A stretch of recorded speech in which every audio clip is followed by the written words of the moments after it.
Hi everyone, welcome back to our YouTube channel. आज के video में अपन फार्मेकोलॉजी से संबंधित important multiple choice question discuss करेंगे। ये क्वेश्चन आपकी आने वाली एग्जाम्स के लिए बहुत ही इंपॉर्टेंट क्वेश्चन रहने वाले हैं। पिछले वीडियो में भी अपन ने फार्मेकोलॉजी से संबंधित important multiple choice question discuss किए थे। अभी स्टार्ट करते हैं। फर्स्ट क्वेश्चन देखिए, which of following electrolyte imbalance is as side effect of ACE inhibitor medications. इसमें पूछा है कि ऐसी जो इनहिबिटर मेडिकेशंस होती है उनका साइड इफ़ेक्ट के रूप में कौन सा इलेक्ट्रोलाइट इम्बैलेंस होता है। तो इसका राइट ऑप्शन क्या है? पहले ऑप्शन देखिए। इसमें ऑप्शन ए है हाइपोकैलेमिया, ऑप्शन बी है हाइपरकैलेमिया, ऑप्शन सी है हाइपरकैल्सीमिया, ऑप्शन डी है हाइपरनेट्रेमिया। तो इसका जो राइट ऑप्शन है वो ऑप्शन बी हो जाएगा, हाइपरकैलेमिया। जो ऐसी इनहिबिटर मेडिकेशंस दी जाती है उनमें हाइपरकैलेमिया होने की संभावना होती है साइड इफ़ेक्ट के रूप में। एक्सप्लेनेशन देखिए, ACE inhibitors medications are used to treat high blood pressure. These medications are block converting of angiotensin first to angiotensin second. Angiotensin जो सेकेंड बनता है एंजियोटेंसिन फर्स्ट से एंजियोटेंसिन सेकेंड जो कन्वर्ट होता है उस कन्वर्टिंग को ब्लॉक करती है। ये block by blocking of ACE enzyme, जो एसी एंजाइम होता है उसको ब्लॉक करके। Due to this action secretion of aldosterone from the adrenal cortex is decrease which is leading to decrease water reabsorption and increase potassium reabsorption. इसमें potassium reabsorption increase हो जाता है जबकि वाटर रीअब्सॉर्प्शन क्या होता है, डिक्रीज। इसकी वजह से क्या बीपी है वो कम हो जाता है। तो ये इसका एक्सप्लेनेशन था। नेक्स्ट क्वेश्चन देखिए, ये इंपॉर्टेंट क्वेश्चन है। What is normal therapeutic serum digoxin level.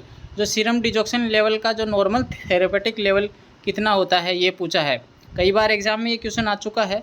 इसका जो ऑप्शन देखिए, ऑप्शन ए है 0.5 टू 1.2 नैनोग्राम पर ml, बी है 0.5 टू 2 नैनोग्राम पर ml, सी है 0.5 टू 5 नैनोग्राम पर ml, डी है 0.5 टू 6 नैनोग्राम पर ml। तो इसका राइट ऑप्शन हो जाएगा ऑप्शन ए राइट हो जाएगा 0.5 टू 1.2 नैनोग्राम पर ml। ये क्या है, डिजॉक्सिन का जो नॉर्मल थेरेपेटिक लेवल है, सीरम थेरेपेटिक नॉर्मल लेवल है इसका। ठीक है, इसका एक्सप्लेनेशन देखिए। Digoxin is a cardiac glycoside and a positive inotropic agent. ये पॉजिटिव आइनोट्रोपिक एजेंट है।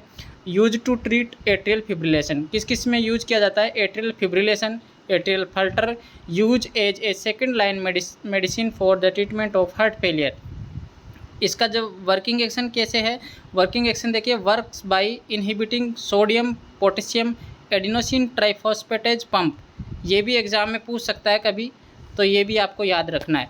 नेक्स्ट क्वेश्चन देखिए, which of following is early symptom of digoxin toxicity.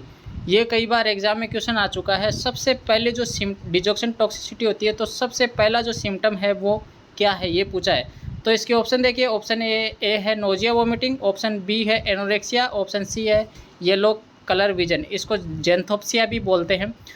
दोस्तों ये सब डिजॉक्सिन टॉक्सिसिटी के साइन सिम्टम है, लेकिन इसमें अर्ली पूछा है तो सबसे पहले कौन सा सिम्टम होगा, तो ऑप्शन बी इसका राइट हो जाएगा, एनोरेक्सिया। नेक्स्ट क्वेश्चन देखिए, potassium sparing diuretics contraindicated in patient who have taking. जो पोटेशियम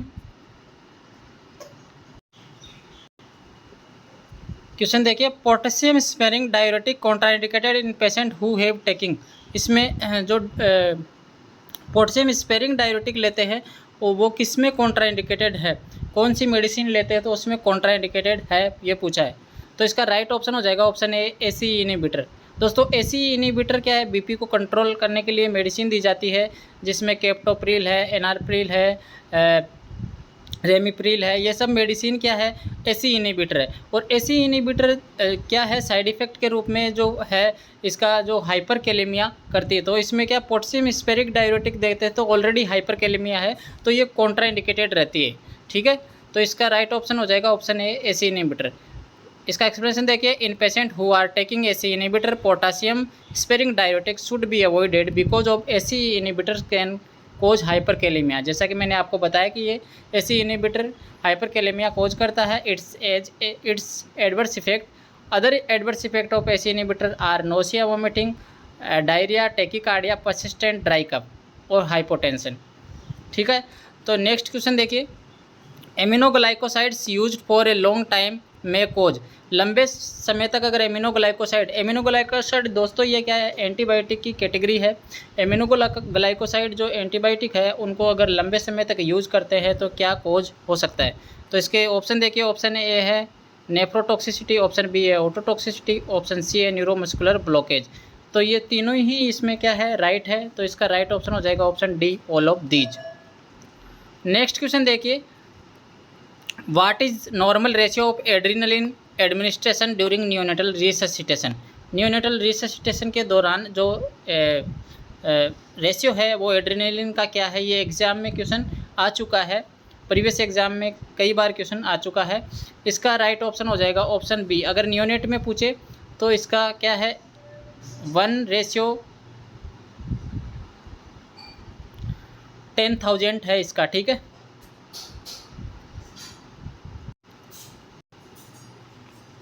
तो इसका राइट ऑप्शन हो जाएगा ऑप्शन बी, 1/10,000।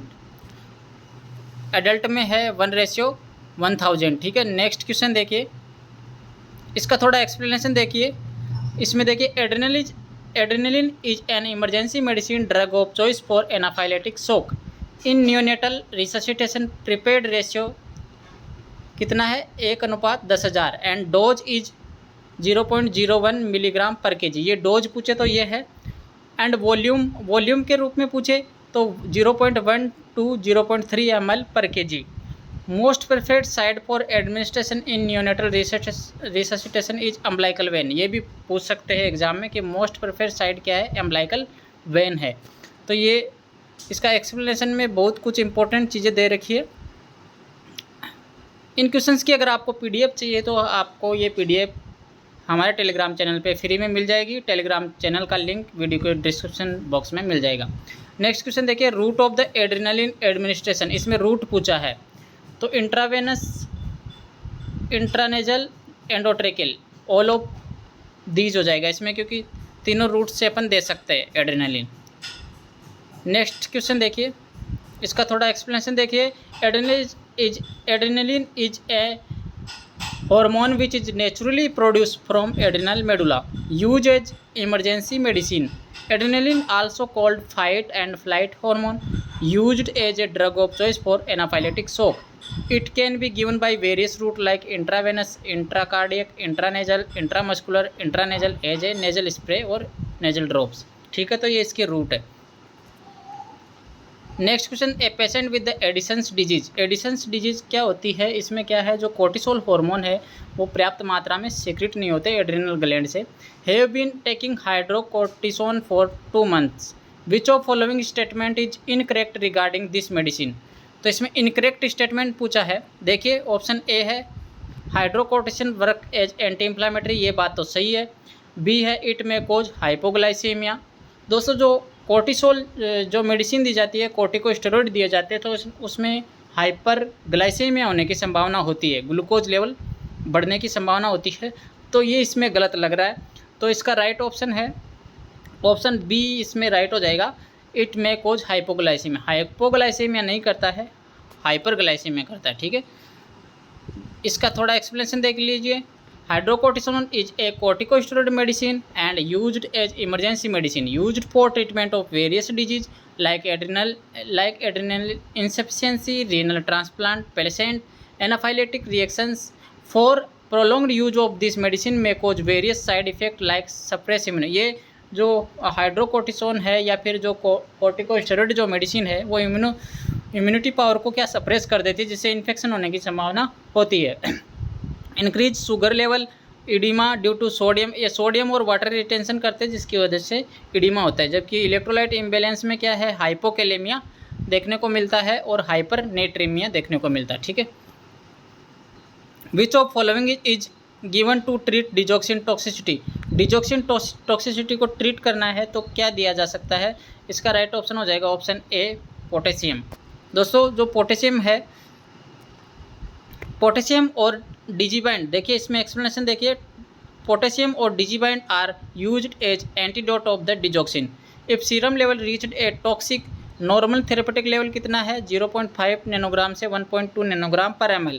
अगर 2 नैनोग्राम से ऊपर 2 नैनोग्राम से ऊपर हो जाता है तो ये टॉक्सिक लेवल होता है, जिसको ट्रीट करने के लिए डिजिबाइंड या फिर पोटेशियम दिया जाता है। नेक्स्ट क्वेश्चन देखिए, एट्रोपिन सल्फेट इज कॉन्ट्राइंडिकेटेड। किसमें कॉन्ट्राइंडिकेटेड है? ग्लूकोमा, ब्रेडिकार्डिया, ऑप्शन बी है ब्रेडिकार्डिया, ऑप्शन सी है अस्थमा, ऑप्शन डी है हाइपर सलाइवेशन। तो इसका राइट ऑप्शन हो जाएगा ग्लूकोमा। दोस्तों जो ग्लूकोमा है उसमें एट्रोपिन नहीं दिया जाता है, क्योंकि ये एट्रोपिन है वो पिपुल को डायलेट करता है, जिसकी वजह से क्या इंट्राओक्यूलर प्रेशर बढ़ने की संभावना होती है। एक्सप्लेनेशन देखिए, atropine should not be given in patient with having glaucoma, it dilate people thus increase intraocular pressure. आज का लास्ट क्वेश्चन है, what is antidote of atropine sulphate overdose. Overdose है एट्रोपिन सल्फेट, तो उसका एंटीडोट क्या है? तो इसका राइट ऑप्शन हो जाएगा ऑप्शन बी फाइसोस्टेगमाइन। ठीक है, ये इसका एंटीडोट है। ये इंपॉर्टेंट क्वेश्चन थे फार्मेकोलॉजी से संबंधित। अभी अपन जो क्वेश्चन है वो मल्टीपल चॉइस क्वेश्चन जो डिस्कस कर रहे हैं वो फार्मेकोलॉजी से संबंधित ही कर रहे हैं। पिछली क्लास में भी मैंने फार्मेकोलॉजी से संबंधित क्वेश्चन डिस्कस किए थे, तो ये वीडियो आपके लिए बहुत ही हेल्पफुल रहने वाला है। Thanks for watching the video.